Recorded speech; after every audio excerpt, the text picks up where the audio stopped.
Truly, sir, in respect of a fine workman, I am but, as you would say, a cobbler. But what trade art thou? Answer me directly. I trade, sir, which I hope I may use in safe conscience, which is, indeed, sir, a mender of bad souls. Wherefore art not in thy shop? Why dost thou lead these men about the streets? Truly, sir, to wear out their shoes and make myself into more work. But indeed, sir, we see Caesar to rejoice in his triumph. What conquest bring he home? You blocks! You stones! You worse than senseless things! Knew you not, Poppy? Many a time and oft have you climbed up the walls and battlements, the towers and windows, yea, 10 chimney tops, your infants in your arms, and there have sat the livelong day with patient expectation to see great Pompey pass through the streets of Rome. And do you now put on your best attire? And do you call out a holiday? And do you strew flowers in his way that comes in triumph over Pompey's blood? Go, good countrymen, and for this fault, assemble all the poor men of your sort. Draw them to Tiber banks and weep your tears into the channel, till the lowest stream do kiss the most exalted shores of all. Go you down that way towards the Capitol. Disrobe the images if you do find them decked with ceremonies. May we do so? You know it is the feast of Lupercal. It is no matter. Let no images be hung with Caesar's trophies. All about and drive away the vulgar from the streets. So do you too, where you perceive them thick. These growing feathers plucked from Caesar's wing will make him fly at ordinary pitch. Who else would soar above the view of men and keep us all in servile fearfulness?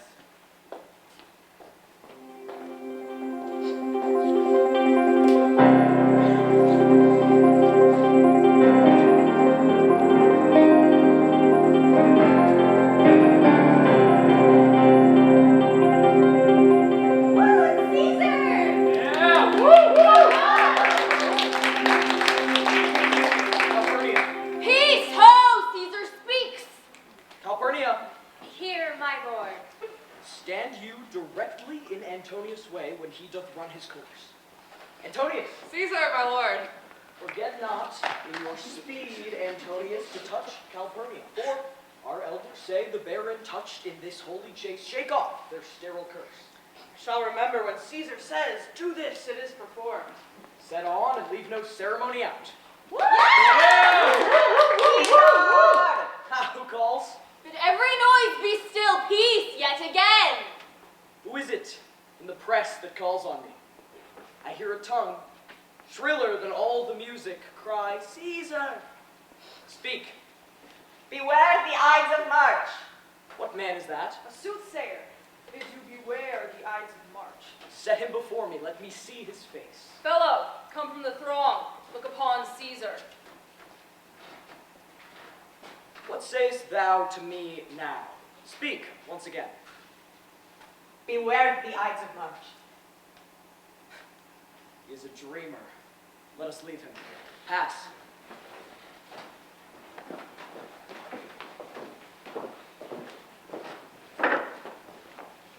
Will you go see the order of the course? Not I. I pray you do. I'm not gamesome. I do lack some part of that quick spirit that is innate to me, but let me not hinder Cassius your desires. I'll leave you. Brutus, I do observe you now of late. I have not from your eyes that gentleness and show of love as I was wont to have. You bear too stubborn and too strange a hand over your friend that loves you. Cassius, be not deceived. If I have veiled my look, I turn the trouble of my countenance merely upon myself. Vexed I am of late with passions of some difference, but let not therefore my good friends be grieved, among which number Cassius be you one, nor construe any further my neglect than that poor Brutus, with himself at war, forgets the shows of love to other men. Then, Brutus, I have much mistook your passion, by means whereof this breast of mine hath buried thoughts of great value, worthy cogitations. Tell me, good Brutus, can you see your face? No, Cassius, for the eye sees not itself, but by reflection, by some other things. 'Tis just. And it is very much lamented, Brutus, that you have no such mirrors as will turn your hidden worthiness into your eye, that you, my shadow. I have heard where many of the best respect in Rome, except immortal Caesar, speaking of Brutus and groaning underneath this age's yoke, have wished that noble Brutus had his eyes. Into what dangers would you lead me, Cassius, if you would have me seek into myself for that which is not in me? Therefore, good Brutus, be prepared to hear. And since you know you cannot see yourself so well as by reflection, I, your glass, will modestly discover to yourself that of yourself which you yet know not of. What means this shouting? I do fear the people choose Caesar for their king. I do fear it. Then must I think you would not have it so. I would not, Cassius, though I love him well. But wherefore do you keep me here so long? What is it you would impart to me? If it be aught where the general good said, honor in one eye and death in the other, and I will look on both impartially. Let the gods so speed me as I love the name of honor more than I fear death. I know that virtue to be in you, Brutus, as well as I do know your outward favor. Well, honor is the subject of my story. I cannot tell what you and other men think of this life, but for my single self, I had as lief not be, as live to be, in awe of such a thing as I myself. I was born free as Caesar, so are you. We both have fed as well, and we can both endure the winter's cold as well as he. For once upon a raw and gusty day, the troubled Tiber chafing with her shores, Caesar said to me, darest thou, Cassius, now leap in with me into this angry flood and swim to yonder point? Upon the word, accoutred as I was, I plunged in and bade him follow. So indeed he did. The torrent roared, and we did buffet it with lusty sinews, throwing it aside and stemming it with hearts of controversy.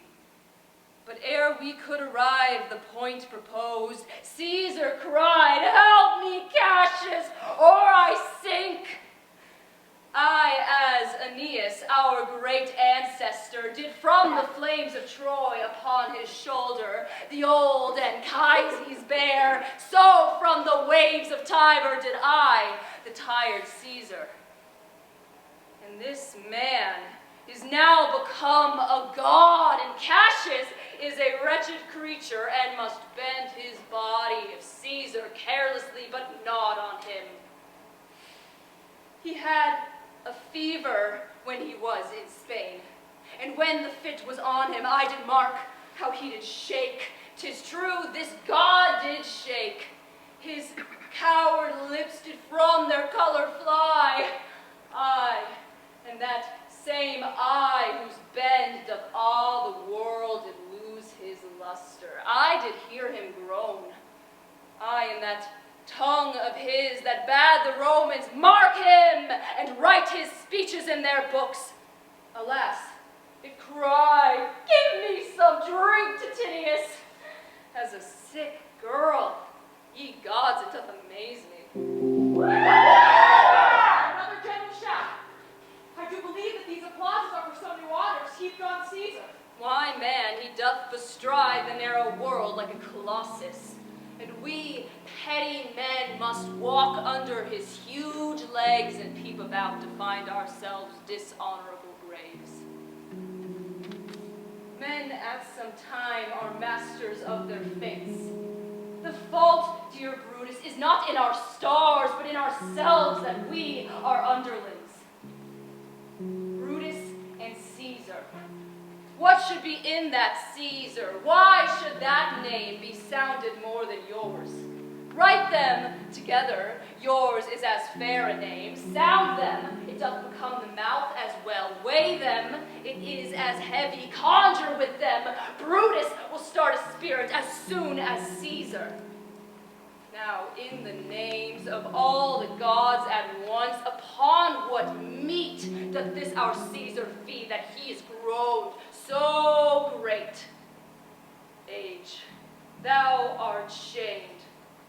Rome, thou hast lost the breed of noble bloods.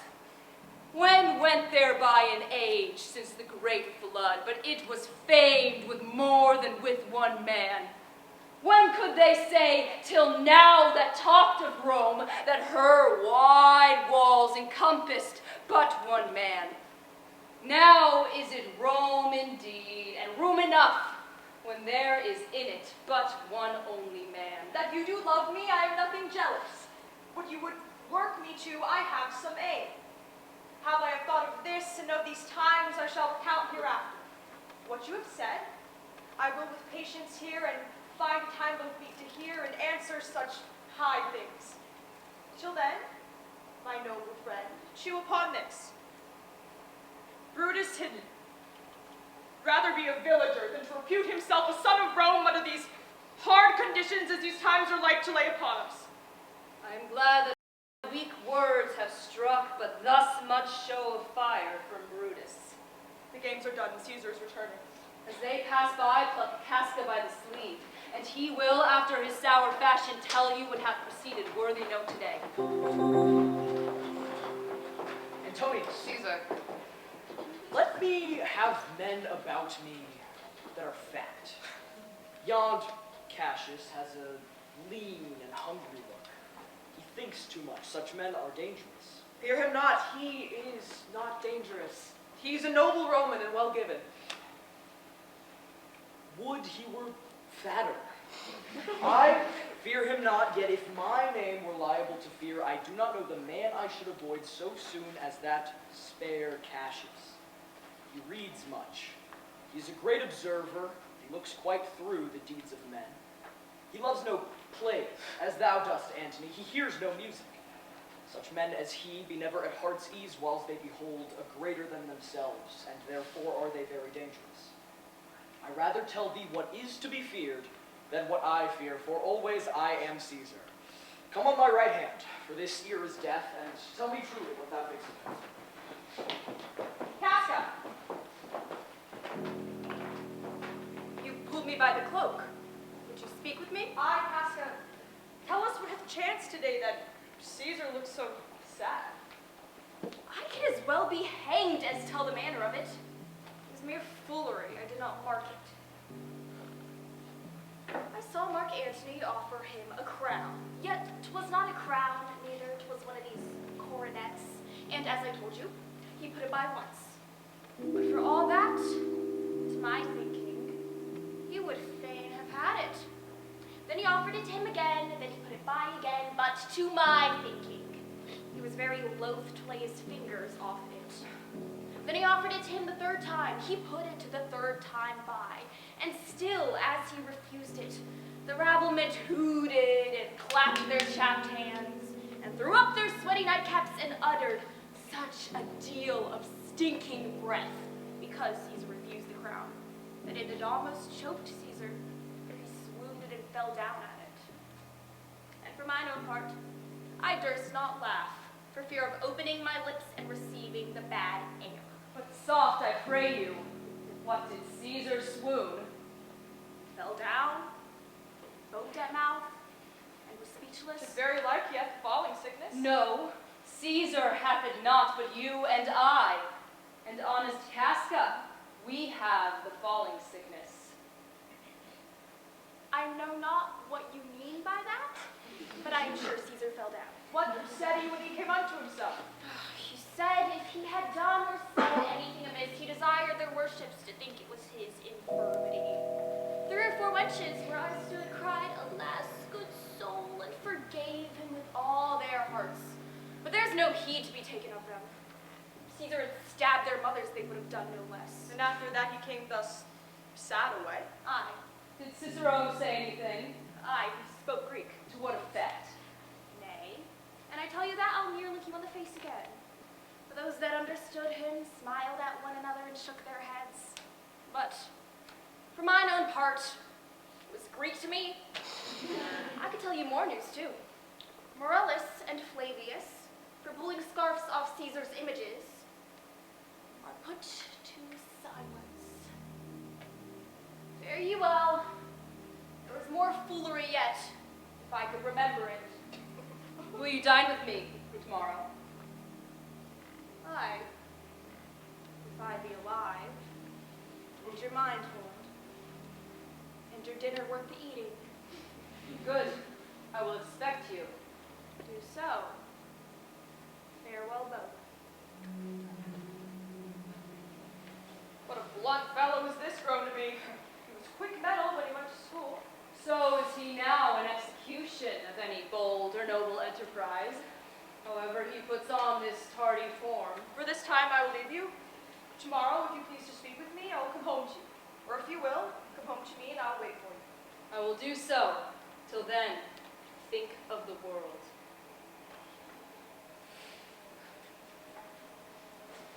Well, Brutus, thou art noble, yet I see thy honorable metal may be wrought from that it is disposed. For who so firm that cannot be seduced? Caesar doth bear me hard, but he loves Brutus. If I were Brutus now and he were Cassius, he should not humor me.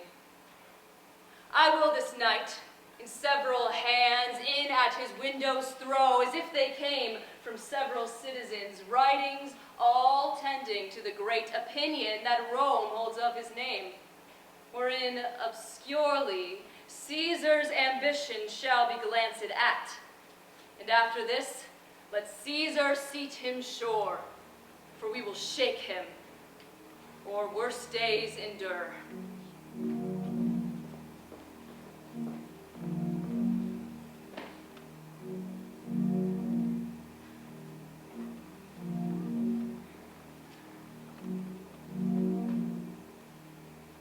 Who's there? Oh, Roman. Casca, by your voice? Your ear is good. Cassius, what night is this? A very pleasing night to honest men. Whoever knew the heavens meant as so. Those that have known the earth so full of faults. For my part, I have walked about the streets, submitting me unto the perilous night, and thus unbraced Casca, as you see, have bared my bosom to the thunder stone.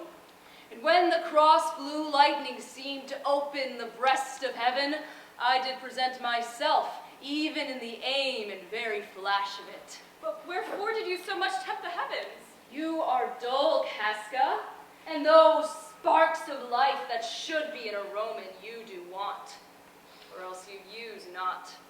You look pale and gaze, and put on fear, and cast yourself in wonder, to see the strange impatience of the heavens. But if you would consider the true cause, why all these things change from their ordinance, their natures and preformed faculties to monstrous quality, why you shall find that heaven hath infused them with these spirits to make them instruments of fear and warning unto some monstrous state. Now could I, Casca, name to thee a man most like this dreadful night, a man no mightier than thyself or me in personal action, yet prodigious grown, and fearful as these strange eruptions are. To Caesar that you mean. Is it not Cassius? Let it be who it is.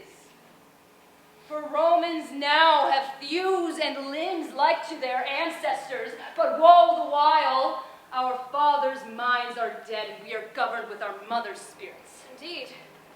They say the senators tomorrow mean to establish Caesar as king. I know where I will wear this dagger then. Cassius from bondage shall deliver Cassius. If I know this, know all the world besides. That part of tyranny that I do bear, I can shake off at pleasure. So can I. So every bondman in his own hand bears the power to cancel his captivity. And why should Caesar be a tyrant then? Poor man, I know he would not be a wolf, but that he sees the Romans are but sheep. What trash is Rome? What rubbish and what awful when it serves for the base matter to illuminate so vile a thing as Caesar. But oh grief, where hast thou led me? I perhaps speak this before a willing bondman. You speak to Casca, and to such a man that is no fleering telltale. Hold my hand. Be factious for redress of all these griefs, and I will set this foot of mine as far as who goes farthest. There's a bargain made. Now know you, Casca, I have moved already some certain of the noblest minded Romans to undergo with me an enterprise of honorable, dangerous consequence. Stand close a while, for here comes one in haste. 'Tis Cinna. I do know him by his gait. He is a friend. Cinna, where haste you so? What a fearful night is this. There's 2 or 3 of us has these strange sights. Oh, Cassius, if we could, but when the noble Brutus to a party. Be you content, good Cinna. Take this paper, and look you lay it in the praetor's chair where Brutus may but find it. All this done, repair to Pompey's porch where you shall find us. Is Decius, Brutus, and Trebonius there? All but Metellus Dimber, and he's gone to seek you at your house. Well, I will hide, and so bestow these papers as about me. That done, repair to Pompey's theater. Come, Casca. You and I will yet ere day see Brutus at his house. 3 parts of him is ours already, and the man at Tyre upon the next encounter yields him ours.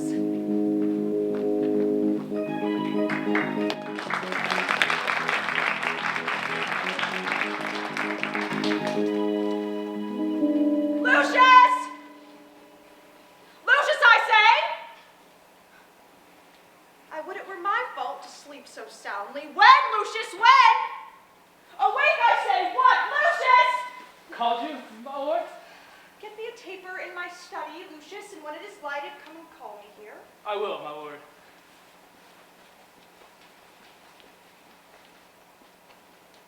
It must be by his death. And for my part, I know no personal cause to spurn at him, but for the general. He would be crowned. How that might change his nature is the question. It is the bright day that brings forth the adder, and that craves wary walking. Crown him that, and then I grant we put a sting in him that at his will he may do danger with. The abuse of greatness is when it disjoins remorse from power, and to speak truth of Caesar, I have not known when his affections swayed more than his reason.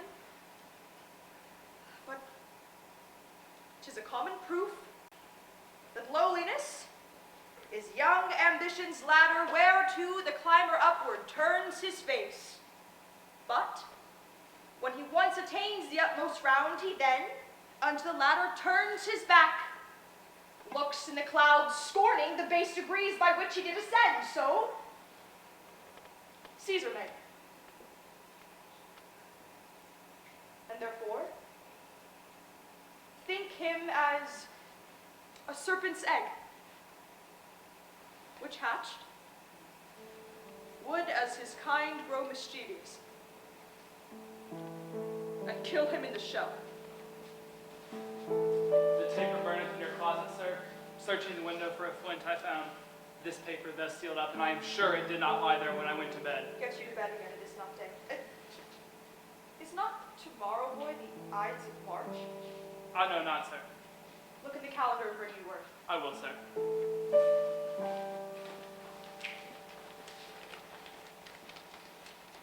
Brutus, thou sleepest. Awake and see thyself shall roam, etc. Speak, strike, redress. Brutus, thou sleepest, awake. Such instigations have oft been dropped, or I have took them up. Shall roam, etc. Thus I must piece it out. Speak, strike, redress. Am I being entreated to speak and strike? O Rome, I make thee promise. If the redress will follow, thou receivest thy full petition at the hand of Brutus. Sir, March has wasted 14 days. The Ides is tomorrow. 'Tis good. Go to the gate, somebody knocks. Yes, sir. Since Cassius did first wet me against Caesar, I have not slept. Between the acting of a dreadful thing and the first motion, all the interim is like a phantasma or a hideous dream. The genius and the mortal instruments are then in council. And the state of man, like to a little kingdom, suffers then the nature of an insurrection. Sir, 'tis Cassius the door, who doth desire to see you. Is he alone? No, sir, there are more with him. Do you know them? No, sir, but half their faces were buried in their cloaks. By no means may I discover them. Let them enter. I will, sir. They are the faction.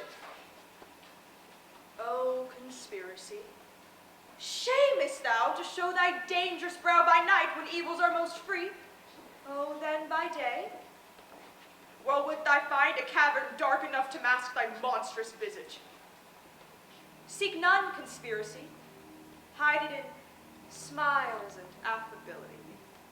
Good morrow, Brutus. Do we trouble you? I've been up this hour, awake all night. Know I these men that come with you? Yes, every man of them, and no man here but honors you.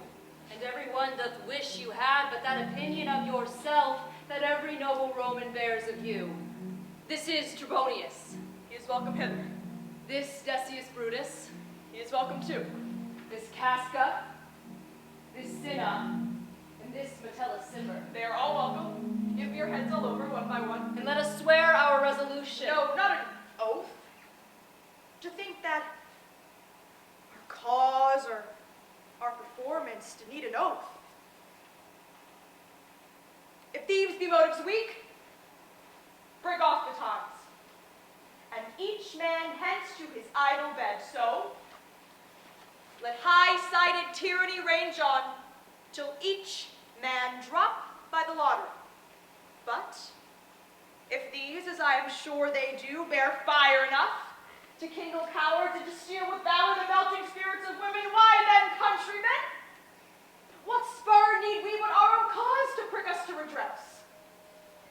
To think that we did need an oath, when each drop of blood that every Roman bears and nobly bears is guilty of a several bastard, if he did break the smallest particle of any promise that had passed from him. Shall no man else be touched, but only Caesar? Decius, well urged. I think it is not meet that Mark Antony, so well beloved of Caesar, should outlive Caesar. We shall find of him a shrewd contriver, and you know his means, if he improve them, may well stretch so far as to annoy us all, which to prevent, let Antony and Caesar fall together. Our cause will seem too bloody, Caius Cassius, to cut the head off and hack the limbs. For Antony is but a limb of Caesar. Let us be sacrificers, but not butchers, Caius. We all stand up against the spirit of Caesar, and in the spirit of man there is no blood. Let's kill him boldly, but not wrathfully.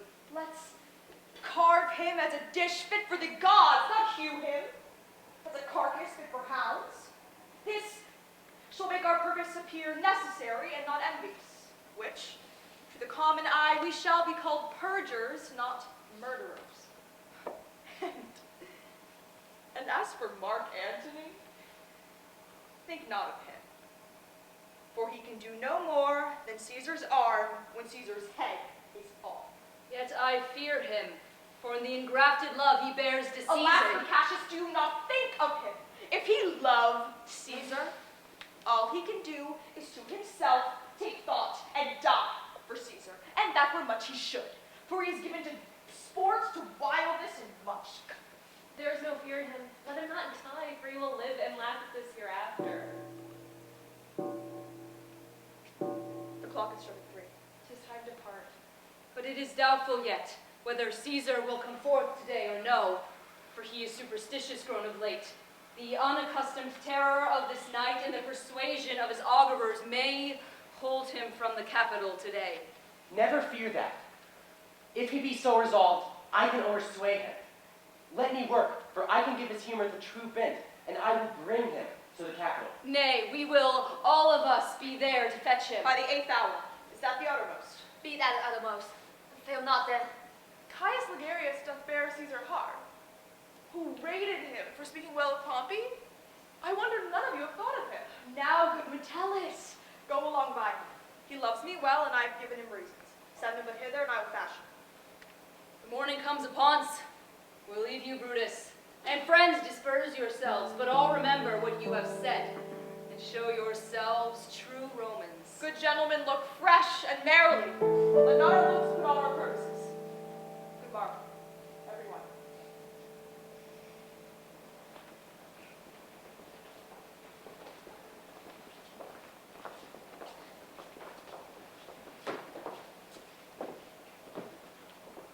Brutus, my lord. Portia, what mean you? Will you rise you now?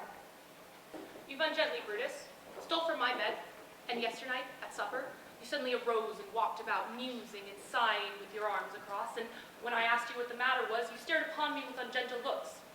I urged you further, then you scratched your head and too patiently stamped with your foot.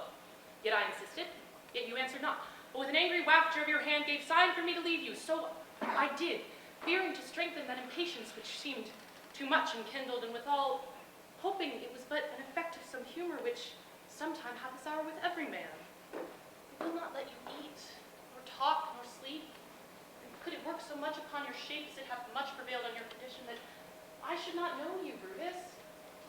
Dear my lord, make me acquainted with your cause of grief. I am not well in health, and that is all. Brutus is wise, and were he not in health, he would embrace the means to come by it. Why? So I do. Good Portia, go to bed. Is Brutus sick? And is it physical to walk unbraced and suck up the humors of the day morning? What? Is Brutus sick? And will he steal out of his wholesome bed to dare the vile contagion of the night and tempt the roomy and unpurged air to add unto his sickness? No, my Brutus, you have some sick offense within your mind, which by the right and virtue of my place I ought to know of. And upon my knees I charm you, by my once commended beauty, by all your vows of love, and that great vow which did incorporate and make us one, that you unfold to me.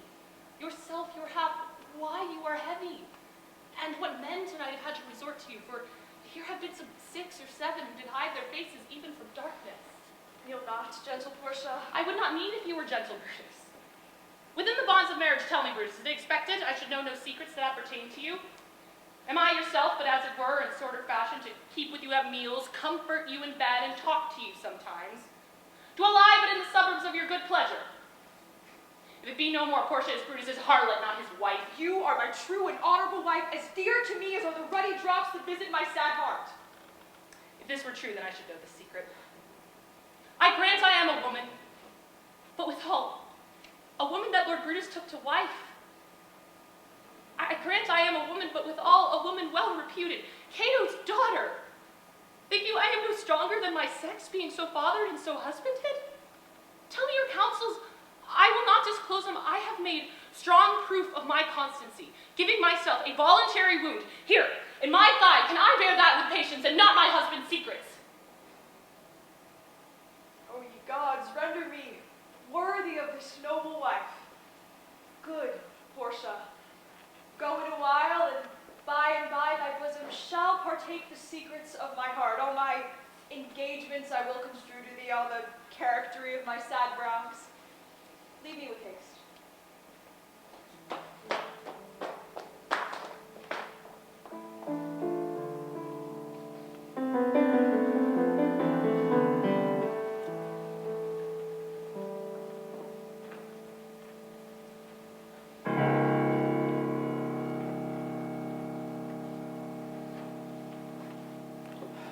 Nor heaven, nor earth have been at peace tonight. Thrice hath Calpurnia in her sleep cried out, "Help, ho, they murder Caesar!"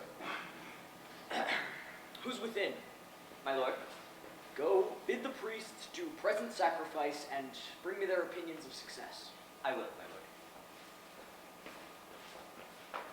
lord. What mean you, Caesar? Think ye to walk? You shall not stir out of your house today. Caesar shall forth. The things that threatened me ne'er looked but on my back. When they shall see the face of Caesar, they are vanishing. Caesar, I never stood on ceremonies, yet now they fright me. There is one within, besides the things which we have heard and seen, who counts most horrid sights seen by the watch, and I do fear them. What can be avoided, whose end is purposed by the mighty gods? Yet Caesar shall go forth, for these predictions are to the world in general as to Caesar. When beggars die, there are no comets seen. The heavens themselves blaze forth the death of princes. Cowards die many times before their deaths. The valiant never taste of death but once. Of all the wonders that I yet have heard, it seems to me most strange that men should fear. Seeing that death a necessary end will come when it will come. What say the arguers? They would not have you to stir forth today. Plucking the entrails of an offering forth, they could not find a heart within the beast. The gods do this in shame of cowardice. Caesar should be a beast without a heart, if he should stay at home today for fear. No, Caesar shall not. Danger himself knows that Caesar is more dangerous than he, and Caesar shall go forth. Alas, my lord, your wisdom is consumed in confidence. Do not go forth today. Call it my fear that keeps you to the house and not your own. We'll send Mark Antony to the Senate house, and he shall say you are not well today. Let me upon my knee prevail this. Mark Antony shall say I am not well, and for thy humor I will stay at home. Here's Decius Brutus, he will tell them so. Caesar, all hail. Good morrow, worthy Caesar. I come to fetch you to the Senate house. And you are come in very happy time to bear my greeting to the senators and tell them that I will not come today. Cannot is false, and that I dare not, falser. I will not come today. Tell them so, Decius. Say he is sick. Shall Caesar send a lie? Have I, in conquest, stretched mine arm so far as to be afraid to tell graybeards the truth? Decius, go and tell them Caesar will not come. Most mighty Caesar, let me know some cause, lest I be laughed at when I tell them so. The cause is in my will. I will not come. That is enough to satisfy the Senate. But for your private satisfaction, because I love you, I will let you know. Calpurnia here, my wife, stays me at home.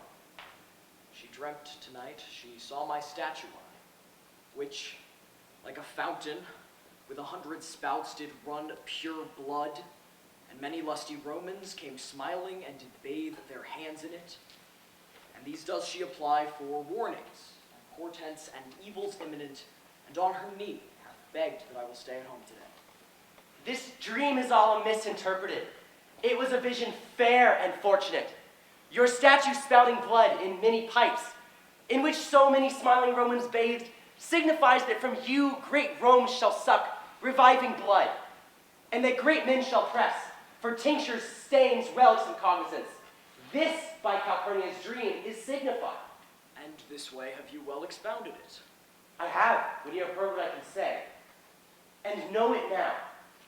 The Senate have concluded to give this day a crown to mighty Caesar. If you shall send them word, you will not come. Their minds may change. Besides, it were apt to be rendered for someone to say, break up the Senate till another time, when Caesar's wife shall meet with better dreams. If Caesar hide himself, shall they not whisper, lo, Caesar is afraid? Pardon me, Caesar, for my dear, dear love toward proceeding bids me tell you this, and reason to my love is liable.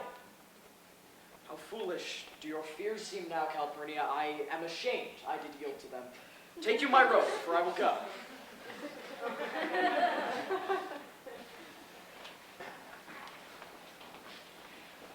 And look where Trebonius is come to fetch me. Good morrow, Caesar. Welcome, Trebonius.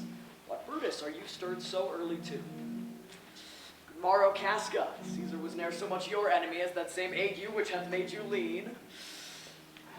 What is 'clock? Caesar, 'tis struck in 8. I thank you for your pains and courtesy.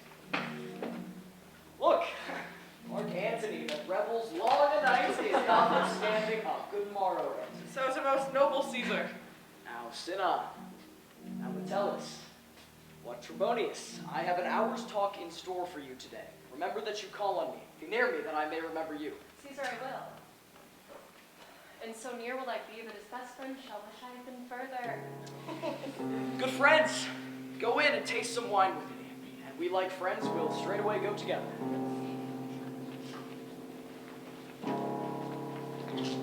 That every like is not the same, O Caesar. The heart of Brutus yearns to think upon.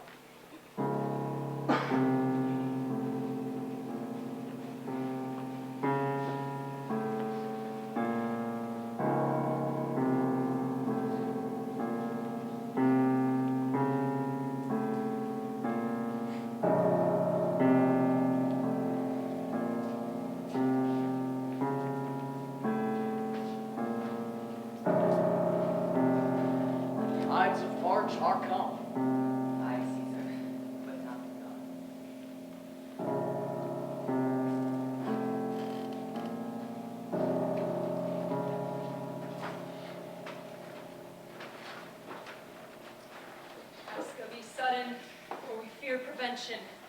Brutus, what shall be done? If this be known, Cassius or Caesar never shall turn back, for I will slay myself. Cassius, be constant. Trebonius knows his time. Look you, Brutus. He draws Mark Antony out of the way. Where's Metellus Cimber? Let him go, and presently prefer his suit to Caesar. He's addressed. Press near and second him. Casca? You're the first ever, sir. Are we all ready? What is now amiss that Caesar and his Senate must redress? Most high, most mighty, and most puissant Caesar, Metellus Cimber throws forth, I see, an humble heart. I must prevent thee, Cimber. These couchings and these lowly courtesies might fire the blood of ordinary men, turn preordinance and first decree into the law of children. Be not fond to think that Caesar bears such rebel blood that will be thawed from the true quality by that which melted fools, by which I mean sweet words, low-crooked courtesies, and base spaniel fun.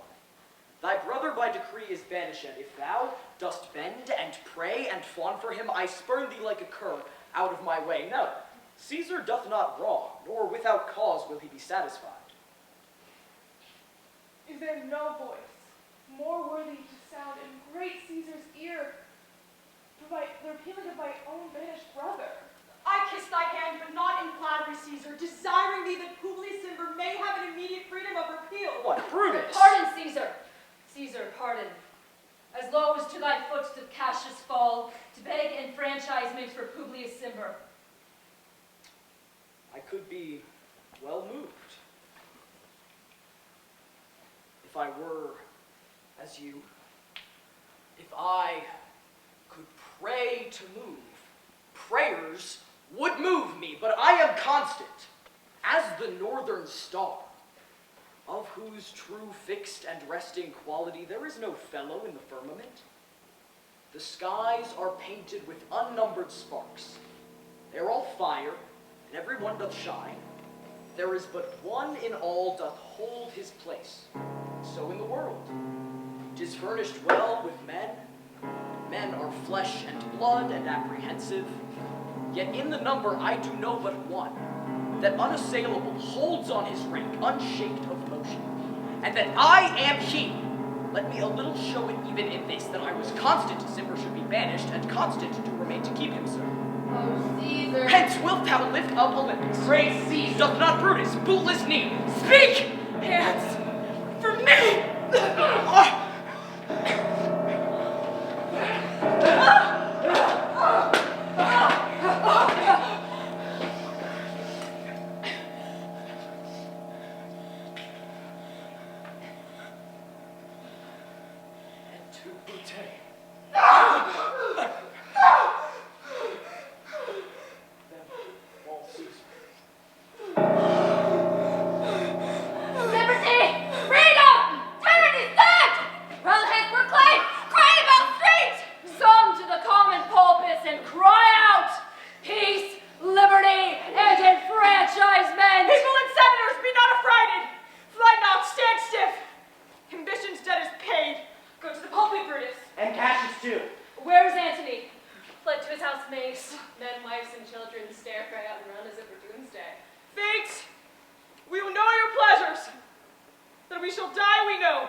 Stoop, Romans, stoop, and let us bathe our hands in Caesar's blood up to the elbows, and besmear our swords. Then walk we forth, and waving our red weapons o'er our heads, let's all cry peace, freedom, and liberty.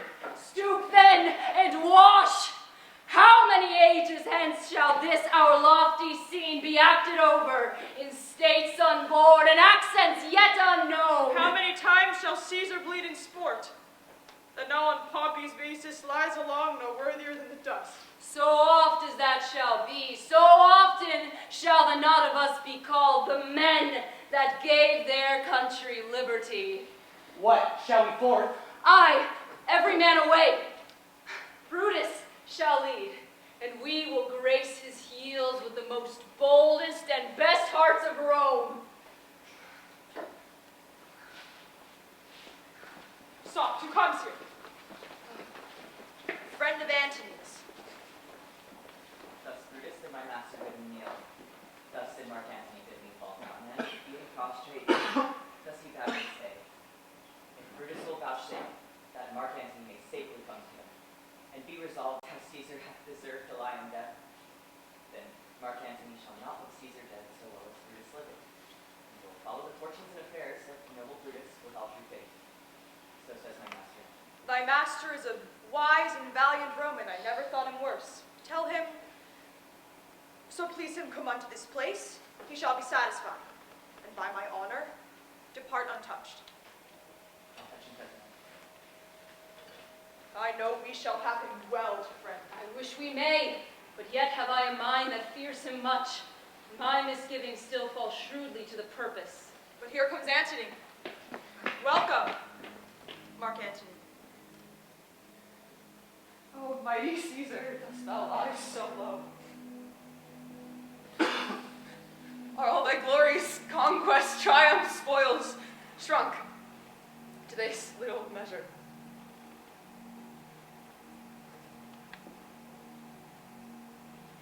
Very well. Then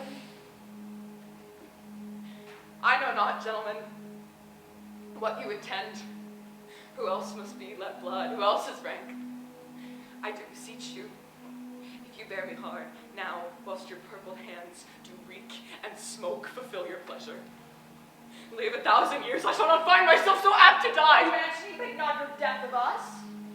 Though now we must appear bloody and cruel as by our hands, and this our present act you see we do, yet see you but our hands. And this the bleeding business they have done. Our hearts you see not, they are pitiful. To you our swords have leaden points, Mark Antony. Our arms in strength of malice, and our hearts of brother's temper, do receive you in with all kind love, good thoughts, and reverence.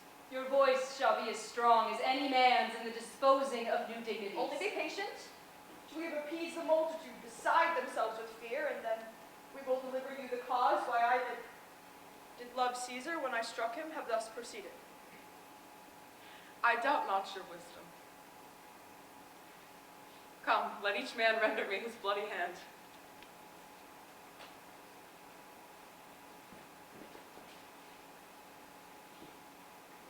Gentlemen all, alas, what shall I say? That I did love thee, Caesar. 'Tis true. If thy spirit look on us now, shall it not grieve thee dearer than thy death? See thy Antony making his peace, shaking the bloody fingers of thy foes most noble in the presence of thy corpse. Had I as many eyes as thou hast wounds, weeping as fast as they stream forth from thy blood, it would become me better than to close in terms of friendship with thine enemies. Here dost thou lie, and here thy hunters stand, signed in thy spoil, crimsoned in thy leafing. How, like a deer strucken by many princes, dost thou here lie? Mark Antony. Pardon me, Caius Cassius. The enemies of Caesar shall say this, then in a friend it is cold modesty. I blame you not for praising Caesar so, but what compact mean you to have with us? Therefore I took your hands, but was indeed swayed from a point by looking down on Caesar. Friends, I am with you all, and love you all. Upon this hope that you shall give me reasons why and wherein Caesar was dangerous. Or else were this a savage spectacle. Our reasons are so full of good regard that for you, Antony, the son of Caesar, you should be satisfied. That's all I seek.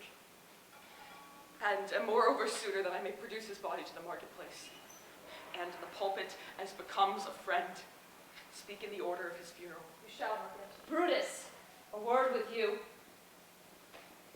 You know not what you do. Do not consent that Antony speak at his funeral. Know you how much the people may be moved by that which you will utter? By your pardon, I will myself into the pulpit first, and give the reason for our Caesar's death. When Antony shall speak, I will protest he speaks by leave and by permission. And that we are contented Caesar shall have all true rights and lawful ceremonies, it shall advantage more than do us wrong. I know not what may fall. I like it not. Here, Antony, take you Caesar's body. You shall not, in your funeral speech, blame us, but speak all good you can devise of Caesar. And say you do it by our permission. Else, you shall have no hand at all about his funeral. And you shall do it in the same pulpit whereto I am going after my speech is ended. Be it so.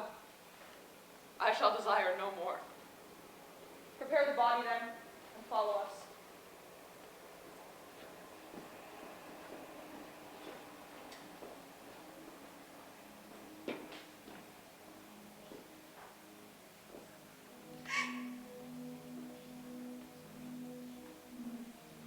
Pardon me, thou bleeding piece of earth, that I am meek and gentle with these bushels. Woe to the hand that shed this costly blood. Over thy wounds do I now prophesy, which, like dumb mouths, do ope their ruby lips to beg the voice and utterance of my tongue. A curse shall light upon the limbs of men. Blood and destruction shall be so in use, and dreadful objects so familiar that mothers shall but smile when they behold their infants quartered with the hands of war, all pity choked with custom of fell deeds, and Caesar's spirit, ranging for revenge, shall cry havoc, shall it slip the dogs of war, that this foul deed that may smell above the earth, with carrion men groaning for burial. You serve Octavius Caesar, do you not? I do, Mark Antony. Caesar did write for him to come to Rome. He did receive his letters and is coming and invitation by word of mouth. Oh, Caesar, thy heart is big, get thee apart and weep. Passion, I can see, is catching. For mine eyes, seeing the beads of sorrow stand at 9, begin to water. Is thy master coming? He lies tonight within 7 leagues of Rome. Post back with speed and tell him of what hath chanced. Here is a mourning Rome, a dangerous Rome. No Rome of safety for Octavius yet. Hie hence and tell him so. Yet stay a while. Thou shalt not back till I have borne his corpse to the marketplace. I shall try in my oration how the people take the cruel issue of these bloody men, according to the which thou shalt discourse to young Octavius of the state of things. Lend me your hand.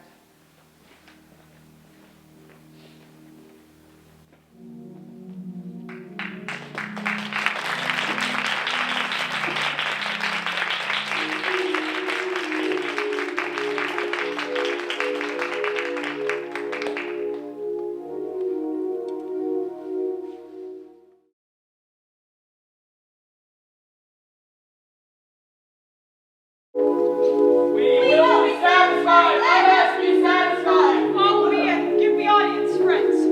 And public reason shall be rendered for Caesar's death. The noble Brutus is ascended. Silence! Be patient to the last.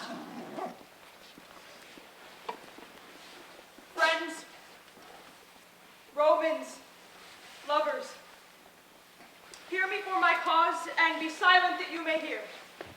Believe me for mine honor, and have respect to mine honor that you may believe. Censure me in your wisdom, and awake your senses that you may the better judge. If there be any in this assembly, any dear friend of Caesar's, to him I say that Brutus' love to Caesar was no less than his. If then that friend demand why Brutus rose against Caesar, this is my answer. Not that I loved Caesar less, but that I loved Rome more. Had you rather Caesar were living and die all slaves than that Caesar were dead to live all free men? As loved me. I weep for him as he was fortunate. I rejoice at it as he was honored. I value him, but as he was ambitious, I slew him. There are tears for his love, joy for his fortune, honor for his valor, and death for his ambition. Who here is so base that would be a bondman? If any speak, for him have I offended. Who here is so rude that would not be a Roman? If any speak, for him have I offended. Who here is so vile that will not love his country? If any speak, for him have I offended. I pause for reply. None at all. Then none have I offended. Here comes his body, mourned by Mark Antony, who, though he had no hand in Caesar's death, shall receive the benefit of his dying, a place in the commonwealth. As which of you shall not? With this I depart, that as I slew my best lover for the good of Rome, I have that same dagger for myself when it shall please my country to meet my death. Live!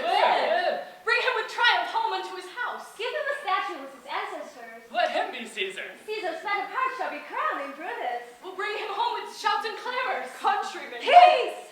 Silence! Brutus speaks. Good countrymen, I do entreat you, let me depart alone, and for my sake stay here with Antony. Do grace to Caesar's corpse, and do grace to his speech, tending to Caesar's glories, which by our permission Mark Antony is allowed to make. I do entreat you, let no man depart save I alone till Antony have spoke. We will stay and hear Mark Antony. Let him go up into the public chair. We'll hear him. Noble Antony, go up. For Brutus' sake I am beholden to you. Friends, Romans, countrymen, lend me your ears. I come to bury Caesar, not to praise him. The evil that men do lives after them, and the good is often turned with their bones, so let it be with Caesar. The noble Brutus hath told you that Caesar was ambitious. If it were so, it were a grievous fault, and grievously hath Caesar answered it. Here, under leave of Brutus and the rest, for he is an honorable man. So were they all honorable men. Come I to speak in Caesar's funeral. He was my friend, faithful, and just to me. But Brutus says he was ambitious, and Brutus is an honorable man. He had brought many captives home to Rome whose ransoms to the general coffers filled. Did this in Caesar seem ambitious? When the poor have cried, Caesar hath wept. Ambition should be made of sterner stuff. Yet Brutus says he was ambitious, and Brutus is an honorable man. You all did see that on the lubrical eye. Thrice presented him with the kingly crown, which he did thrice refuse. Was this ambition? But Brutus says he was ambitious, and sure, Brutus is an honorable man. I speak not to disprove what Brutus hath said, but here I am to speak what I do know. You all did love him once, not without cause. What cause forbids you then from mourning for him? Oh, judgment, thou art fled to brutish beasts, and men have lost their reason. Bear with me. My heart is in that coffin there with Caesar, and I must pause till it comes back to me. Thinks there is much reason in his saying. If thou wasn't O'Reilly of the matter, Caesar has had great wrong. Has he, masters? I fear there will worse come in his place. Mark ye his words.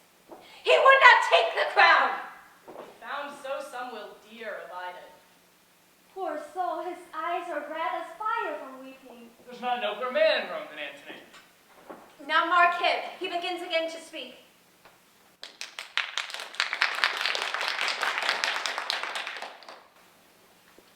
But yesterday the word of Caesar might have stood against the world. Now lies he there, and none so poor to do him reverence. Oh, masters, if I were disposed to stir your hearts and minds to mutiny and rage, then I should do Brutus wrong, and Cassius wrong, who you all know are honorable men. I will not do them wrong. I'd rather choose to wrong the dead, to wrong myself and you, than to wrong such honorable men. But here is a parchment with the seal of Caesar. I found it in his closet. 'Tis his will. Let but the commons hear this testament, which, pardon me, I do not mean to read. And they would go and kiss dead Caesar's wounds, dip their napkins in his sacred blood, yea, beg a hair of him for memory, and dying, mention it within their wills, bequeathing it as a rich legacy unto their issue. We'll hear the will. Read it, Mark Antony. Will, have patience, gentle friends, I must not read it. It is not me to know how Caesar loved you. 'Tis good you know not you were his heirs, for if you did, oh, what would come of it? Read the will. We'll hear it, Antony. Will you be patient? Will you stay a while? I have o'ershot myself to tell you of it. I fear I wrong the honorable men whose daggers did stab Caesar. I do fear it. They were traitors, honorable men. They were villains, murderers. Read the will, Mark Antony. You will compel me then to read the will. Then make a ring about the corpse of Caesar, and let me show you him who made the will. Shall I descend, and will you give me leave? Come down, descend. You shall leave. A ring. Stand round. Stand from the hearse, stand from the body. Room for Antony, most noble Antony. If you have tears, prepare to shed them now. You all do know this mantle. I remember the first time Caesar ever put it on. 'Twas on a summer's eve in his tent, the day he overcame the Nervi. Look.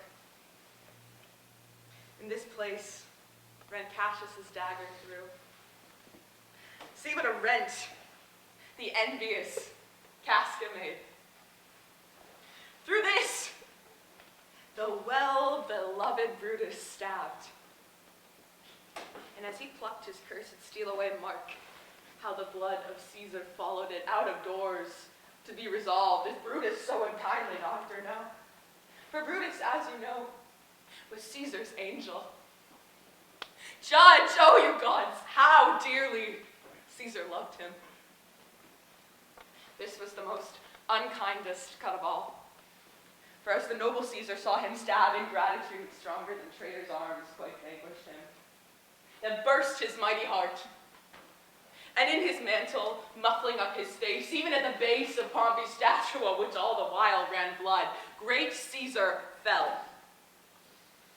Oh, what a fall there was, my countrymen. Then I fell, and you fell, and all of us fell, whilst bloody treason flourished over us. Now you weep. And I perceive you feel the dint of pity. These are gracious drops. Kind souls, what weep you, when you but behold our Caesar's vesture wounded? Look you here. Here is himself marred, as you see, with traitors. Revenge! Kill! Slay! Stay, countrymen, sweet friends, good friends, let me not stir you up to such a sudden flood of mutiny. They that have done this deed are honorable. What private griefs they have, alas, I know not, that made them do, but they are wise and honorable, and will no doubt with reasons answer you. Friends, I come not to steal away your hearts. I am no orator, as Brutus is. But as you all know me, a plain, blunt man that loved my friend, that they knew full well to give me public leave to speak of him, for I have neither wit, nor words, nor worth, action nor utterance, nor the power to stir men's blood. I only speak right on. I tell you that which you yourselves do know. Show you sweet Caesar's wounds. Poor dumb mouths, and bid them speak for me. But for I, Brutus, and Brutus Antony, there were an Antony that would ruffle your spirits. Tongue in every wound of Caesar that should move the stones of Rome to rise and mutiny. Mutiny! Yet hear me, countrymen, yet hear me speak. Kind souls, you go to do you know not what. Wherein hath Caesar thus deserved your loves? Here is his will. And under Caesar's seal, to every Roman citizen he gives, to every several man, 75 drachmas. Most noble Caesar, what revenge is that? Moreover, he hath left you all his walks and private orchards on this side Tiber, and to your heirs forever, common pleasures, to walk abroad, recreate yourselves. Here was a Caesar. When comes such another? Never, never. Come away. We'll burn his body in the holy place, and with the brands fire the traitors' houses, take up the body. Go fetch fire. Pluck down benches. Pluck down forms, windows, anything! Now let it work. Mischief thou art afoot, take what course thou wilt. How now, fellow? Sir, Octavius has already come to Rome. Where is he? He and Lepidus are at Caesar's house. And thither I will straight to visit him. He comes upon a wish. Fortune is merry, and in this mood will give us anything. I heard him say, Brutus and Cassius are like madmen through the gates of Rome. Belike they had some notice of the people, how I had moved them. Bring me to Octavius.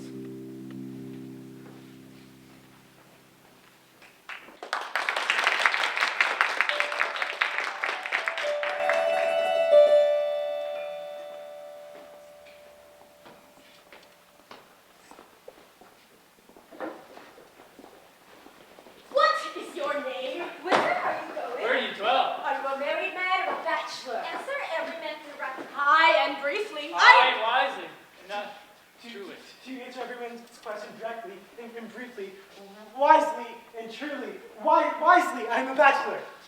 That is as much as to say they are fools, then, Mary. You're barely a favor that I fear. Proceed directly. Directly, I am going to Caesar's funeral. As a friend or as an enemy? As a friend. That matters as to directly. Now, if you're dwelling, briefly. Briefly, I dwell by the capital. Your name, sir? Truly. Truly, my name is Cinna. Tear to pieces, conspirator! I'm Cinna the poet! Terrible's bad verses! I'm not Cinna the conspirator! Tis no matter.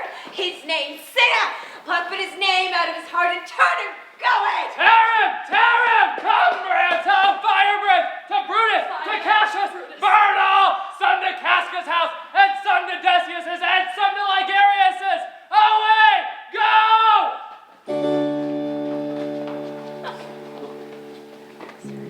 These many men then shall die, their names are pricked.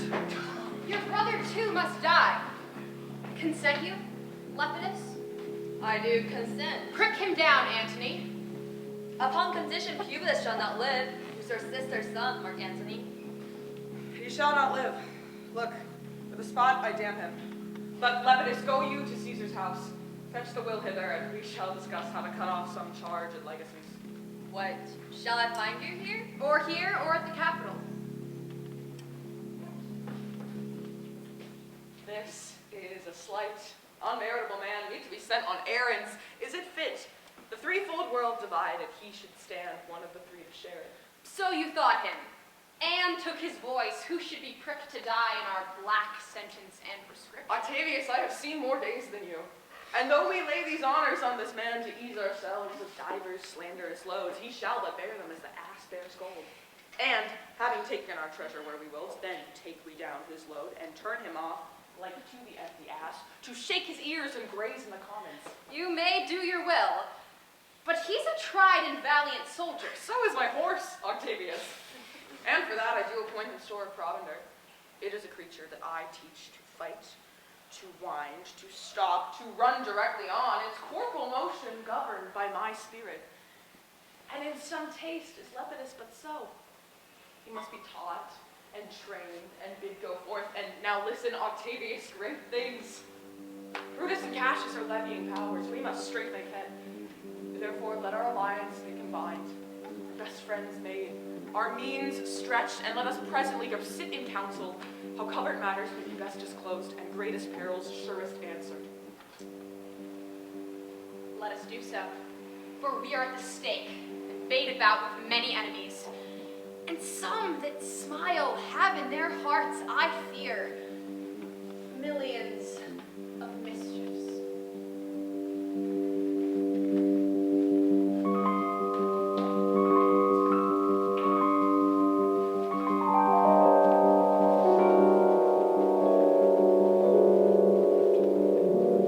Stand up. Give the word, huh? And stand. Now, Lucilius, is Cassius near? He is at hand, and Pandarus has come to do salutation from his master. He greets me well. Your master, Pandarus, by his own chance or by ill officers, hath given me worthy cause to wish things done undone. But if he be at hand, I shall be satisfied. I do not doubt that my noble master will appear such as he is, full of regard and honor. He is not doubted. A word, Lucilius. How he received you, let me be resolved. With courtesy and with respect enough, but not with such familiar instances, nor with such free and friendly conference that he has to use to hold. Thou hast described a hot friend cooling. Ever note, Lucilius, when love begins to sicken and decay, it useth an enforced ceremony. There are no tricks in plain and simple faith, but when they should endure the bloody spur, they fall their crests, and like deceitful jades, sink in the trial. Come to Sarmio. They mean this night at Sardis to be quartered. The greater part, the horse in general, are come with Cassius. Hark! He's arrived. March gently on to meet him. Stand up! Stand. Stand up! Stand. Stand. Most noble brother, you have done me wrong. Judge me, you gods, wrong I mine enemies. And if not so, how should I wrong a brother? Brutus, this sober form of yours hides wrongs, and when you do them... Cassius, be content. Before the eyes of both of our armies here, which have perceived nothing but love from us, let us not wrangle. Speak your griefs softly. I know you well. Bid them move away. Then in my tent, enlarge your griefs, and I will give you audience. Pandarus, bid our commanders leave their charges on, a little from this ground. Lucilius, do you the like. And let no man come to our tent till we have done our conference. Let Lucius and Titinius guard the door.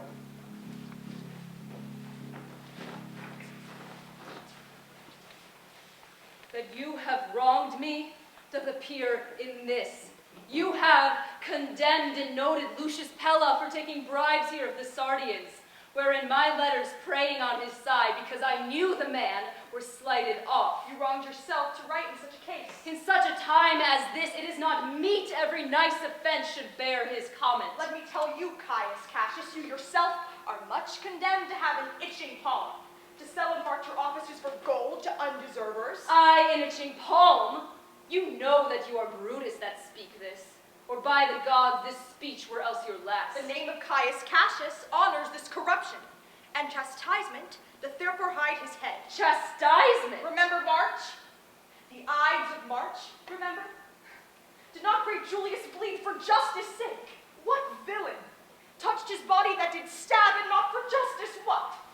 Shall one of us, that struck the foremost man of all this world before supporting robbers, shall we now contaminate our fingers with base bribes and mark the space of our large honors for so much trash as may be grasped thus? I had rather be a dog and bay at the moon than such a Roman. Brutus, bay not me. I'll not endure it. You forget yourself to hedge me in. I am a soldier, I, older in practice, abler than yourself to make conditions. Go to, you are not Cassius. I am. I say you are not. Do not presume too much upon my love.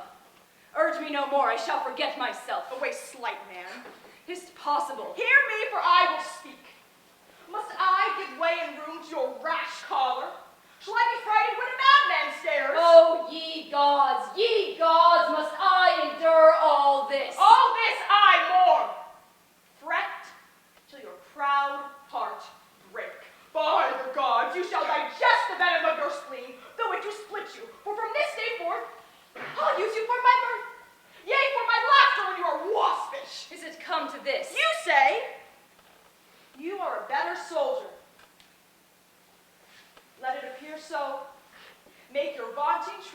and it shall please me well. For mine own part, I shall be glad to learn of noble men.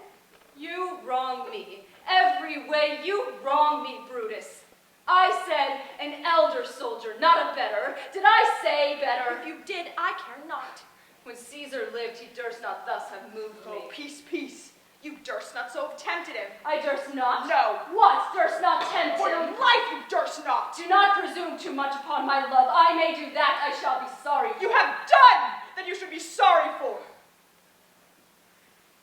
There is no terror, Cassius, in your threats. For I am armed, so strong in honesty that they pass by me as the idle wind, which I respect not. I did send to you for certain sums of gold, which you denied me. For I could raise no money by vile means, by heaven. I had rather coin my heart and drop my blood for drachmas than to rid from the hard hands of peasants their vile trash by any indirection. I did send to you for gold to pay my legions, which you denied me. Was that done like Cassius?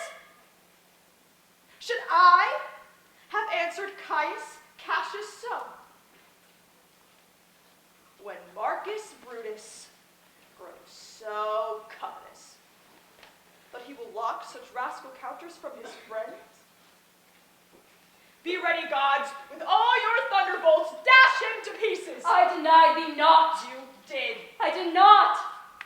He was but a fool that brought my answer back. Brutus hath rived my heart.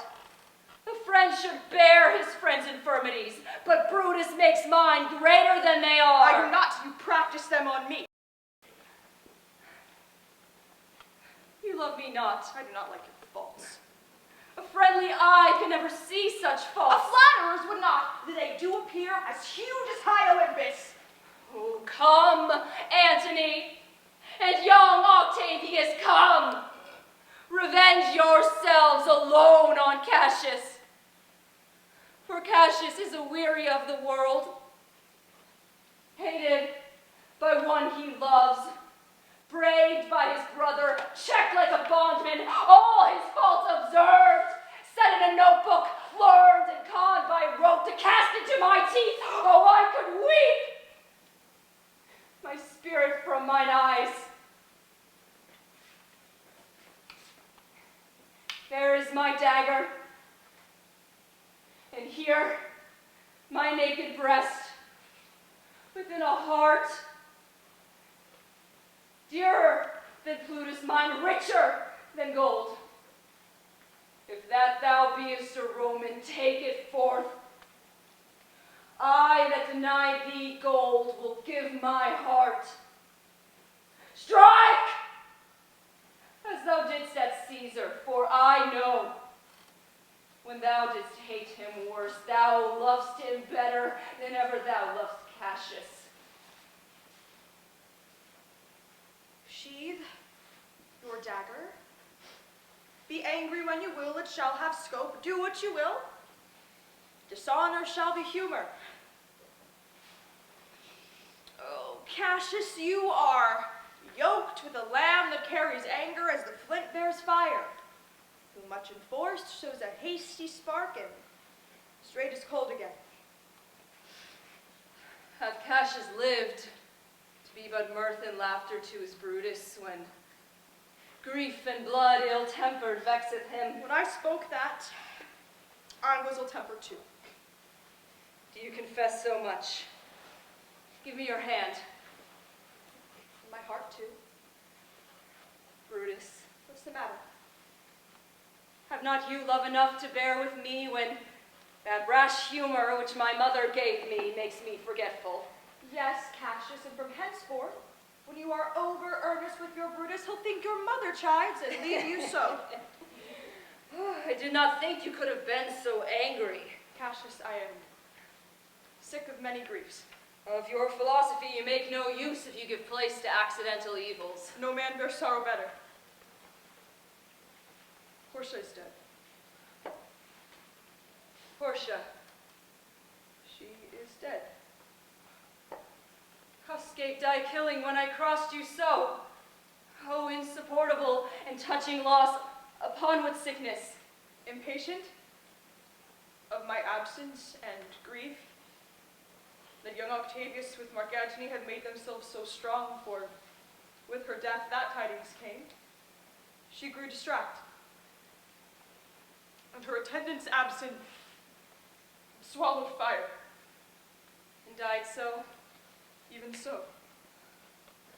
Oh, ye immortal gods.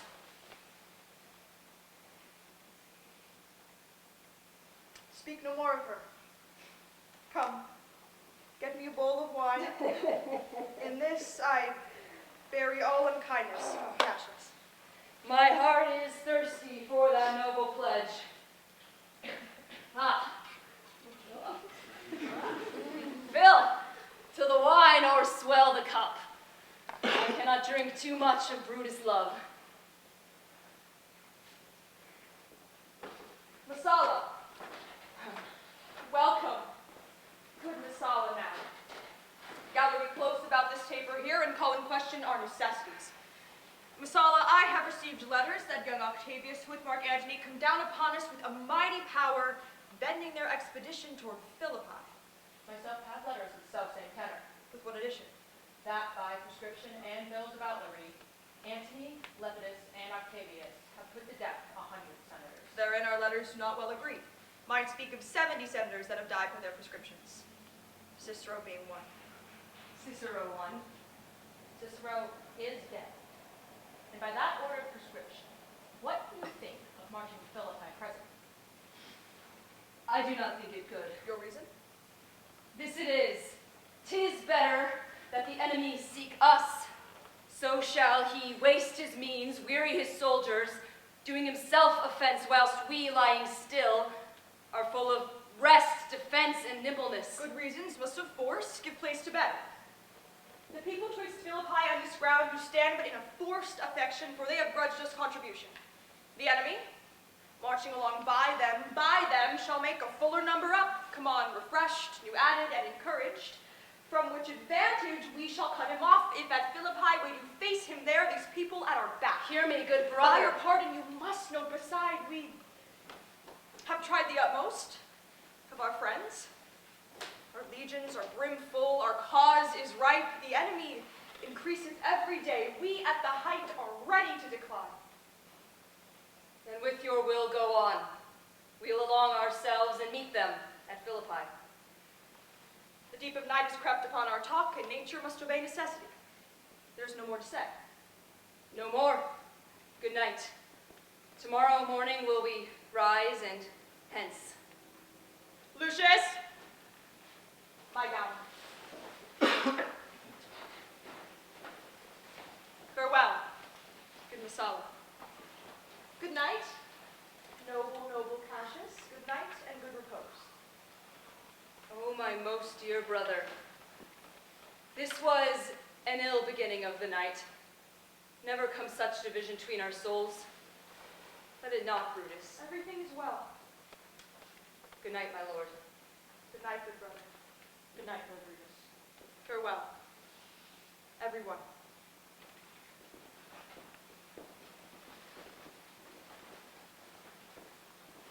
Lucius, where is thy instrument? Here in the tent.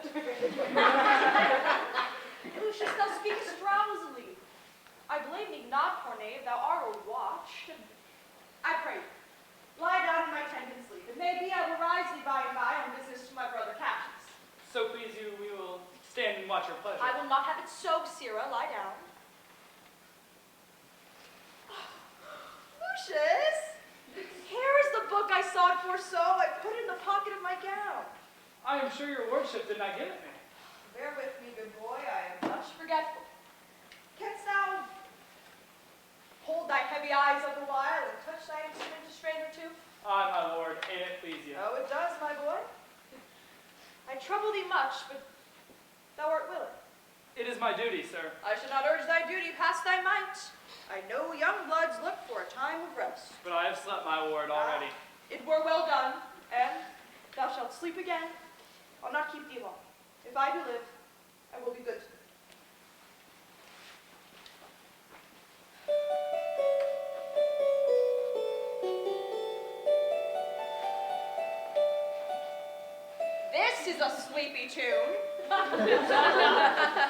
O murderous slumber, layest thou thy leaded mace upon my boy that plays thee music? Good knave, good night. I'll not do thee so much wrong to wake thee. If thou dost nod, thou break'st thy instrument. I'll take it from thee. Good boy, good night. Let me see. Is not the leaf turned down where I left reading? Here it is, I think. How ill this taper burns.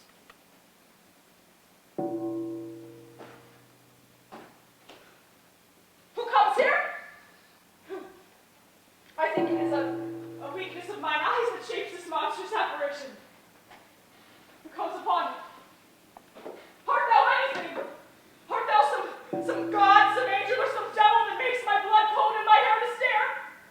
Speak to me what thou art!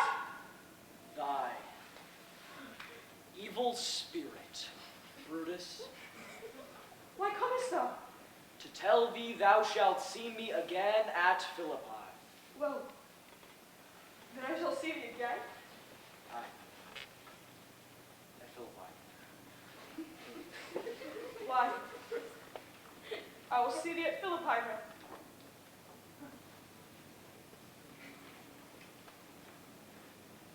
Now I takes to heart thou vanishest! Ill spirit, I would hold nor talk with thee! Or Lucius. Awake! Lucius!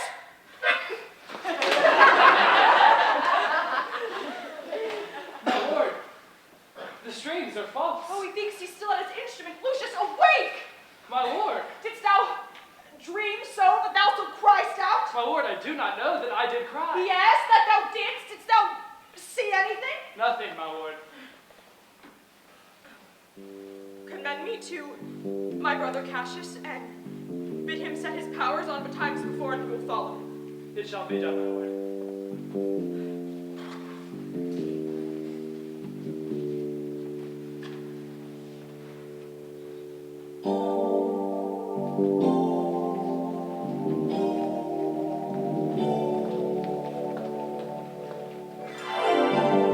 Now, Antony, our hopes are answered.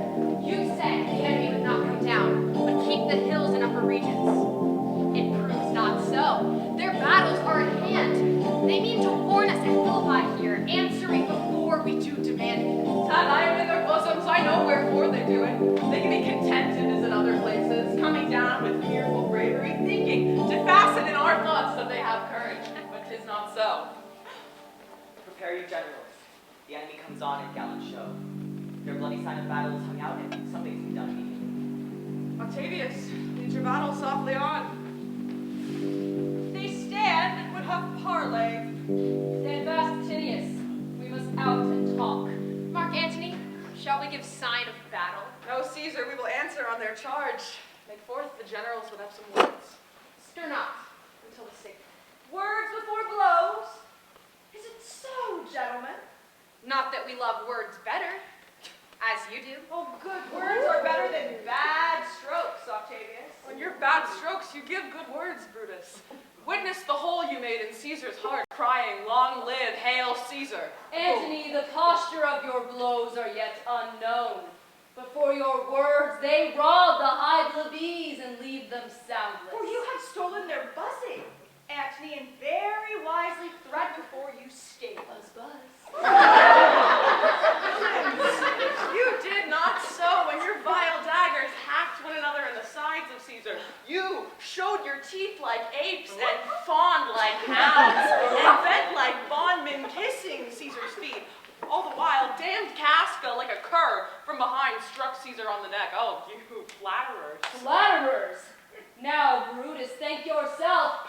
This tongue had not offended so today if Cassius might have ruled. Come, come, the cause. If arguing makes us sweat, the proof of it will turn to redder drops. Look, I draw sword against conspirators. When think you that this goes back up again? Never, till Caesar's 33 wounds be well avenged, or until another Caesar have added slaughter to the swords of traitors. Oh, Caesar, Thou canst not die by traitors' hands unless thou bringest them with thee. So I hope. I was not born to die on Brutus's sword. Thou wert the noblest of thy strain, young man. Thou couldst not die more honorable. Peevish schoolboy, worthless of such honor, joined with a masker and a reveler. Old Cassius still. Come, Antony. Away. Defiance, traitors! Hurl me in your teeth! If you dare fight today, come to the field.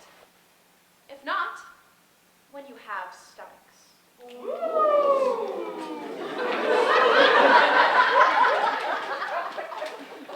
Why now, blow wind, swell billow, and swim bark. The storm is up and all is on the hazard. Lucilius, a word with you. Masala, What says my general? Masala, this is my birthday. As this very day was Cassius born. Give me thy hand, Masala. Be thou my witness that against my will, as Pompey was, am I compelled to set upon one battle all our liberties. Coming from Sardis, on our former ensign, 2 mighty eagles fell, and there they perched, gorging and feeding from our soldiers' hands. This morning are they fled away and gone, and in their steads do ravens, crows, and kites fly o'er our heads and downward look on us as we were sickly prey. Their shadows seem canopy most fatal under which our army lies, ready to give up the ghost. Believe not so. I but believe it partly, for I am fresh of spirit and resolved to meet all perils very constantly. Even so, Lucilius. Brutus, let us reason with the worst that may befall. If we do lose this battle, then is this the very last time we shall speak together. What are you then determined to do? Even by that same philosophy by which I did blame Cato for the death which he did give himself, I know not how, but I find it cowardly to prevent the time of life. Arming myself with the patience to stay the providence of some higher powers that govern us below. And if we do lose this battle, you are contented to be led in triumph through the streets of Rome? No. No, Cassius, thou noble Roman, think not that ever Brutus will go bound to Rome. He bears too great a mind. But this same day must end that business which the Ides of March began, and whether we shall meet again, I know not. Therefore, our everlasting farewell take, forever and forever. Farewell, Cassius. Forever and forever, farewell, Brutus. If we do meet again, we'll smile indeed. If not, 'tis true, this parting was well made. Why then? Lead on.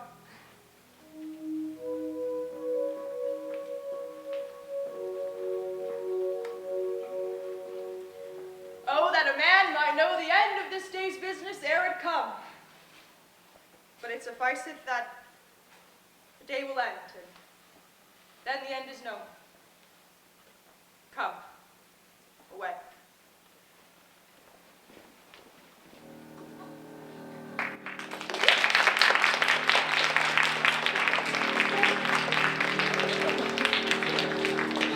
Oh, look, Titinius! Look, the villains fly! Myself have to mine own turned enemy. This ensign here of mine was turning back. I slew the coward and did take it from him. No, Cassius, Brutus gave the words too early, who having some advantage on Octavius, took it too eagerly. His soldiers fell to spoil, whilst we, by Antony, are all enclosed. Fly further off, my lord, fly further off. Mark Antony's in your tents, my lord. Fly here for noble Cassius, fly far off. This hill is far enough. Look, look, Titinius. Are those my tents where I received the fire? They are, my lord. Titinius, if thou lovest me, mount thou my horse and hide thy spurs in him, till he have brought thee up to yonder troops and here again. And and I may rest assured whether yon's troops are friend or enemy. I will be here again, even with a thought. Go, Pindarus, get higher on that hill. Guard Titinius, tell me without notice about the field. This day I breathed it first. Time has come round, and where I did begin, there shall I end. Oh, my lord! Sir, what news? Titinius is enclosed round about with horsemen that make to him on the spur. Yet he spurs on. They are almost on him. Now, Titinius! Now slain. Oh, he lights too. He's ta'en. And hark, they shout for joy. Come down. Behold no more. Oh, coward that I am to live so long, to see my best friend ta'en before my face. Come hither, Sirrah. In Parthia did I take thee prisoner, and then I swore thee that whatsoever I did bid thee do, thou shouldst attempt it. Come. With this good sword that ran through Caesar's bowels, search this bosom. Guide thou the sword.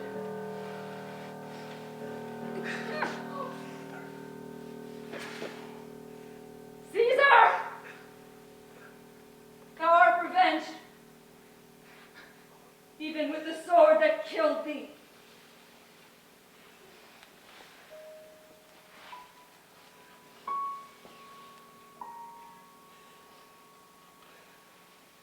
Oh, Cassius, far from this country, Pindarus shall run where never Roman shall take note of him.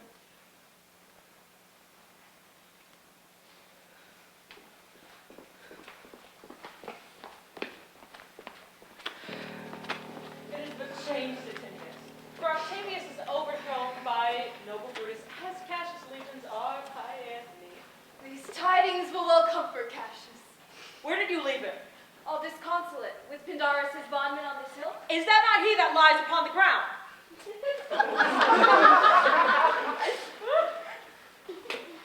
No. This was he, Messala. But Cassius is no more. Oh, setting sun! As in thy red rays thou dost sink tonight, so in his red blood Cassius' day is set. The sun of Rome is set! Our day is gone. Clouds, dews, and dangers come, our deeds are done! Mistrust of my success hath done this deed. Mistrust of good success hath done this deed. O hateful error, why dost thou show to the apt thoughts of men the things that are not? O error, soon conceived, thou never comest unto a happy birth, but kill'st the mother that engendered thee. What? Pindarus? Where art thou, Pindarus? Seek him, Titinius, whilst I go to meet the noble Brutus, thrusting this report into his ears, and I may say thrusting it, for piercing steel and darts and venom shall be as welcome to the ears of noble Brutus as tidings of this sight. Hie you, Messala, and I will seek for Pindarus the while.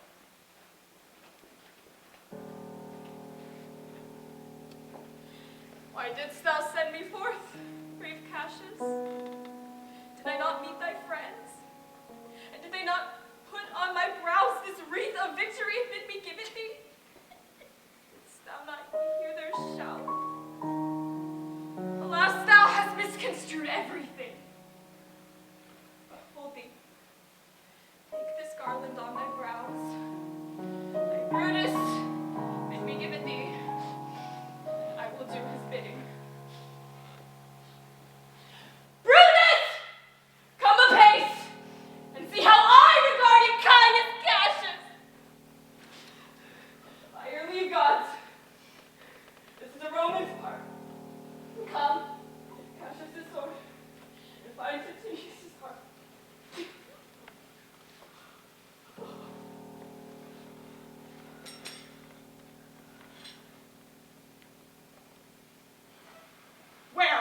Where Messala doth his body lie? Lo, yonder, and Titinius mourning it. Titinius' face is upwards. He is slain. O Julius Caesar, thou art mighty yet! Thy spirit walks whether he had not crowned dead Cassius. Are yet two Romans living such as these? The last of all the Romans, fare thee well. It is impossible that ever Rome should breed thy fellow. Friends, I owe more tears to this dead man than you shall see me pay. Time, Cassius. I will find time.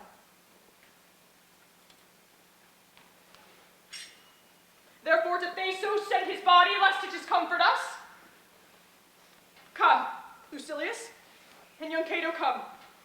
Let us to the field, 'tis 3 o'clock. And Romans, yet ere night, we shall try fortune in a second fight.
The gods defend him from so great a shame. And when you do find him, or alive or dead, he will be found like Brutus, like himself. This friend is not Brutus, but I assure you a prize no less in worth. Keep this man safe, find out whether Brutus be alive or dead, and bring us word unto Octavius' tent how everything is chanced.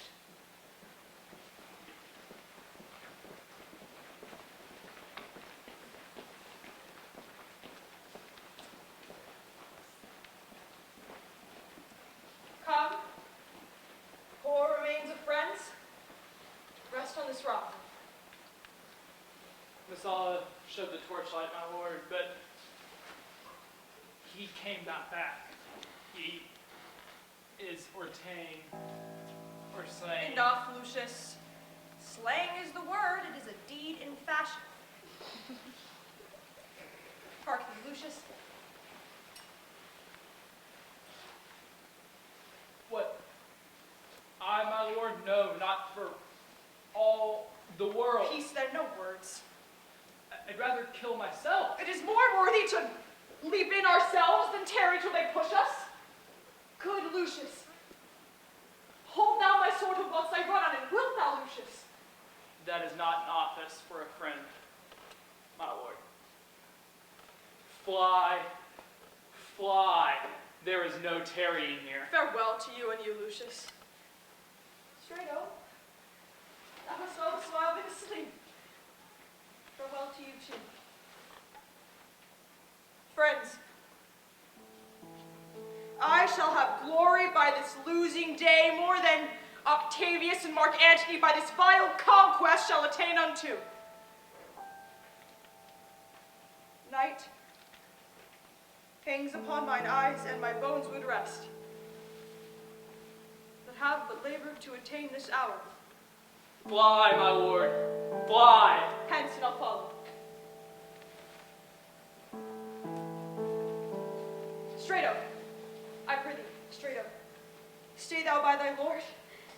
Thou art a fellow of good respect.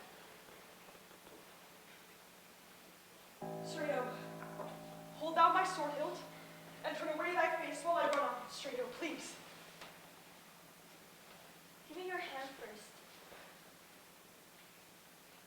Fare you well, my lord. Farewell. Strato.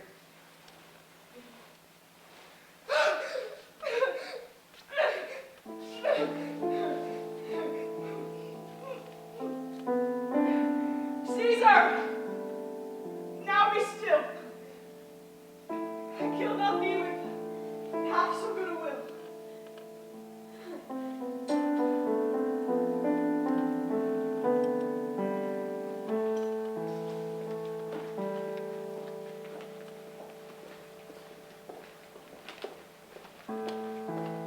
What man is that? My master's man. Straight up, where is thy master? Free from the bondage you are in, Masala. The conquerors can but make a fire of him. For Brutus only overcame himself, and no man else has honor by his death. So Brutus should be found. I thank thee, Brutus, that thou hast proved Lucilia's saying true. All those that serve Brutus, I will entertain them. Fellow, wilt thou bestow thy time with me? I, if Masala will prefer me to you. Do so, good Masala. How died thy master? Straight up. I held the sword, and he did wrong of it. Then, Octavius, take him to follow thee that did the latest service unto my master. This was the noblest Roman of them all. All the conspirators, save only he, did that they did in envy of great Caesar. Only he, in a general honest thought, and common good to all, made one of them. His life was gentle, and the elements so mixed in him that nature might stand up and say to all the world, this was a man. According to his virtues, let us use him with all respects and rites of burial. In my tent, his bones tonight shall lie, most like a soldier, ordered honorably. So call the field to rest and let's away, depart the glories of this happy day.